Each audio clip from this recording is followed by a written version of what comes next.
LaDainian, let's go all the way back to your childhood, Rosebud, Texas. You get your chance to play football in Pop Warner, and the first time you touch the ball, you score a touchdown. Yeah. Did you know even then, hey, not only might I be good at this, but this is what I want to do? I knew that I had a certain talent. I will say that. I knew that I was just, a little more talented than the kids my age.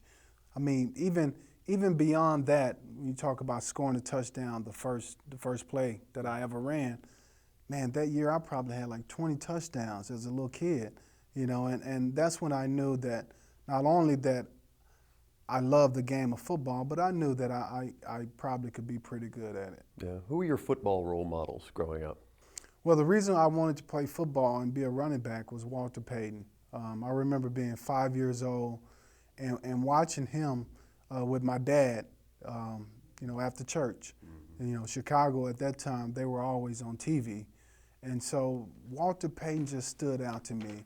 Out of all the people on the football field and all the guys out there playing, that number 34 for the Chicago Bears just stood out to me. I watched everything that he did. Let's talk about your formative years in college, TCU, 4 remarkable years. I mean, the numbers are ridiculous. I don't even know if you bother looking that far back. Is there any one thing that stands out to you the most? It probably was that 400-yard game, because I think that's the game that not only put myself on the map, but put my school on the map. And it was in my junior year. It was the first year that I started as a full-time running back.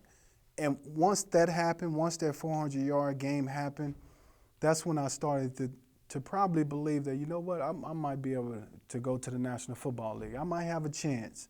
But if it was one game, that was the game, because I think, every player wants that confidence. You want to feel like that you belong, that you can play at that level.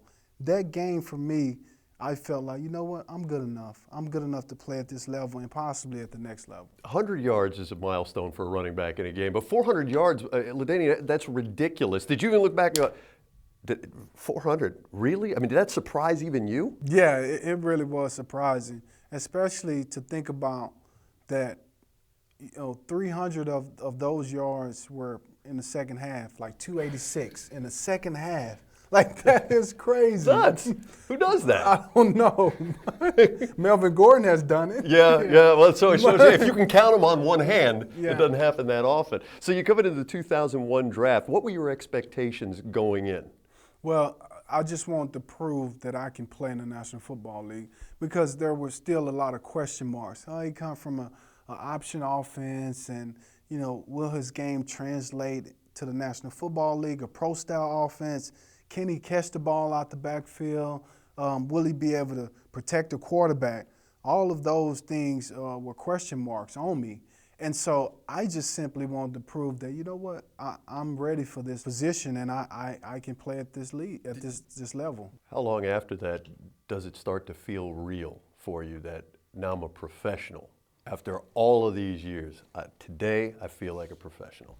It happens when right after that, once you put on that hat and, you take that phone and it's the Chargers travel guy saying, hey, okay, there's a flight, that gets you into San Diego. Wait, what? I got to come right now? Yes, you have what to about come my right month-long vacation and party? Exactly. And that's when it got real. You're like, okay, I'm a professional now, getting on the plane, going to San Diego. And then when I get here, Ollie Wilson picked me up from the airport. And, we have a long talk from the airport to my hotel about expectations and, getting acclimated to San Diego. And that's when I really realized at that point that, man, I'm in the National Football League now. So after you have that conversation back in 2001, after being the 5th overall pick, what were your expectations going into that rookie season? Well, to be the guy. I knew that they obviously had drafted me for a reason. And, I was a big NFL fan, so I knew everything that went on with most teams, and I knew San Diego needed a running back. They needed a starting running back. And so I knew that I had to be ready to play. I had to be a guy to come in and be able to be ready to carry the football 250 to 300 times. Well, I carried, I think, 330 times that first year. And so my expectations were to carry the load right away. I knew what I was in for.